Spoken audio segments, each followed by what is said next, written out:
Assalamualaikum warahmatullahi wabarakatuh. Perkenalkan, nama saya Dina Nadifa Putri, NPM 2208260035, Blok Kardiologi. Di sini saya akan menjelaskan tentang hipertensi.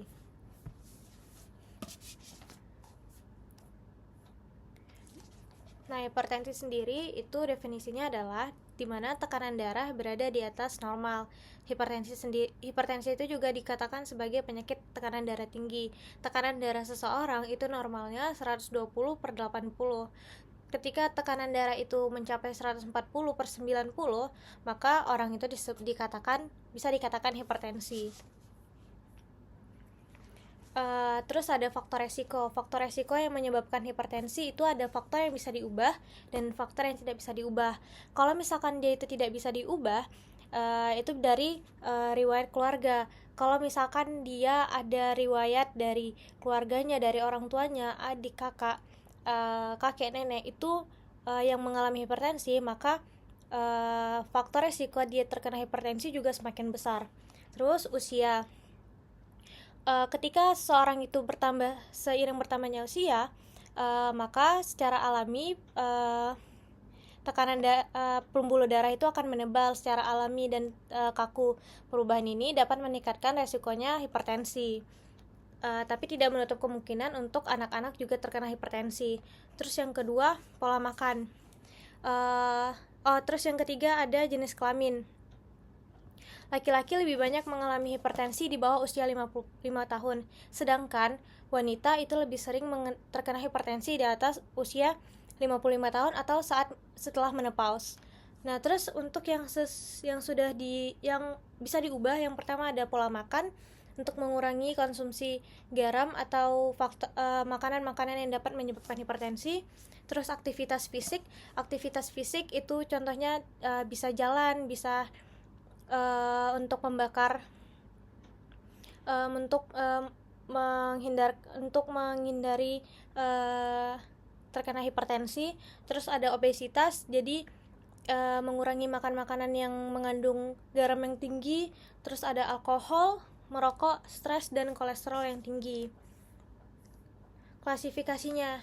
Nah, untuk klasifikasi itu ada yang normal, terus ada yang high normal blood pressure, terus ada hipertensi grade 1 dan grade 2. Kalau normal itu sistoliknya di bawah 130 dan diastoliknya di bawah 85. Sedangkan kalau high normalnya itu sistoliknya di antara 130 sampai 139. Diastoliknya antara 85 sampai 89. Nah, untuk grade 1 itu sistoliknya di antara 140 sampai 159. Kalau untuk diastoliknya itu antara 90 sampai 99.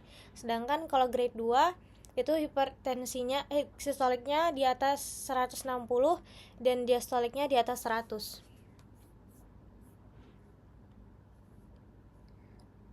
Nah, hipertensi itu juga ada yang esensial. Esensial itu kemungkinan memiliki banyak penyebab. Beberapa perubahan pada jantung dan pembuluh darah kemungkinan bersama-sama menyebabkan meningkatnya tekanan darah. Nah, kalau misalkan sekunder itu dia diketahui penyebabnya. Yang beberapa penyebab yang paling sering terjadi di sekunder itu ada penyakit ginjal, bisa stenosis arteri renalis, pielonefritis, glomerulonephritis, tumor-tumor ginjal. Terus ada kelainan hormon juga, hormonal, itu bisa contohnya hiperaldosteronisme, sindroma Cushing. Terus ada obat-obatan, bisa karena pil KB, kortikosteroid, kokain, penyalahgunaan alkohol. Untuk emergensi dan urgensi itu digolongkan sebagai krisis hipertensi.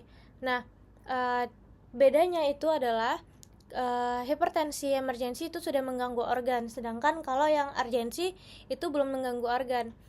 Tekanan darahnya itu di atas 180/110. Contoh yang emergensi itu dia sudah mengganggu kepenglihatan, sudah buat mata kabur, terus pusing, itu berarti sudah emergensi. Nah, untuk gejala awalnya itu bisa sakit kepala, gangguan penglihatan, mual muntah, dan nyeri dada. Untuk tata laksananya itu kita gunakan tiazid tipe diuretik, terus angiotensin converting enzyme inhibitor, terus aldosteron receptor blocker, kanal kalsium blocker, alpha blocker, sama central setting.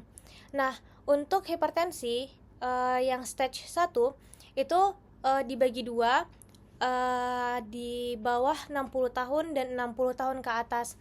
Kalau misalkan dia di bawah 60 tahun, itu kita pakai dia yang angiotensin converting enzyme inhibitor atau yang aldosteron receptor blocker. Contoh obatnya itu bisa captopril 12,5 mg. Terus kalau misalkan yang di atas 60 tahun itu bisa dipakai kalsium kanal blocker atau enggak itu bisa dipakai diuretik. Itu contohnya bisa amlodipin 5 mg. Kalau untuk stage 2 itu bisa di-combine antara amlodipin 5 mg sama kandesartan 5 mg. Kalau yang untuk urgensi itu amlodipin sama kandesartan juga, tapi dosisnya dinaikkan. Kalau tadi yang di stage 2 5 mg 1 kali 1, kalau di urgensi itu amlodipinnya 10 mg 1 kali 1 sama kandesartannya 8 mg 1 kali 1. Kalau yang untuk emergency itu kita infus dengan NaCl 0,9%, terus kita kasih oksigen dan injeksi sama nifedipin. Setelah itu kita rujuk. Mungkin ini referensi yang saya gunakan. Fitri Harida and Suhaimi Siregar, Hipertensi Emergency, Galenical Journal Kedokteran dan Kesehatan Mahasiswa, Malikul Saleh 2.6 2023 37-45.